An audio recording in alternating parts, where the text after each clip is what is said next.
Guys, what's up? Karon pa ko kabalik og vlog kay perting bisiya na mo panindag isda. So, mao niya amo ang panginabuhi sa matag adlaw. Ano siya? Kuya nga ko ya, bugang ako sister. This is Budboron. And this is Tamarong. And this is Barungoy. So, mao niya amo ang bisihan karon. Wala na kay may vlog kay nagkuan ni sa moang kuan.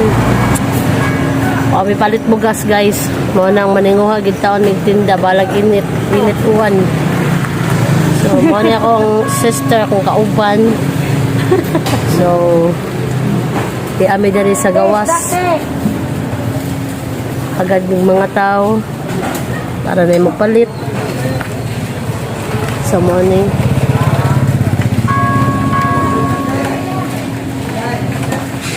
so kung maka-lugar-lugar pohon, maka-vlog me. Dili na kayo ngon busy. As of now, kuan jud kay may kinahanglan jud kay may kuan kwarta kay tindahanag bayron nun, paliton nun, pati pang mahala guys. So, happy sad kay ko kay naabot ako ang pin sa YouTube. Salamat din sa mga nisuporta sa kuha o sa mga magpabilin nga mo support na po. Kanting salamat. Bisa wala na kayo mingon vlog.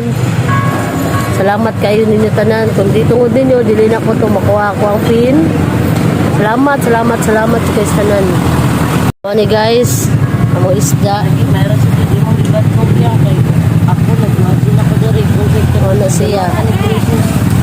So narami kilid sa daan. Wamis merkado kay grabing mingawa. So nami dapit rin sa Mia. Manawag di customer. Dai, is that dai? Pariyaan na.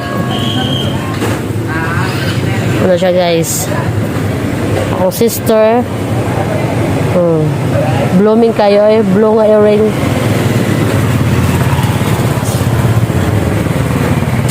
So, kana guys. So, mo niya mo ang daily life, taga-adlaw, manindag isda.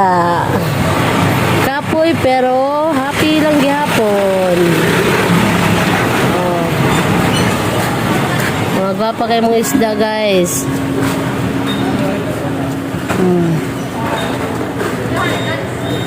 So, mo na siya, guys. Sa dilang, pohon-pohon, makalugar. Mag-vlog niya pod ni. Magpasiaw na sad.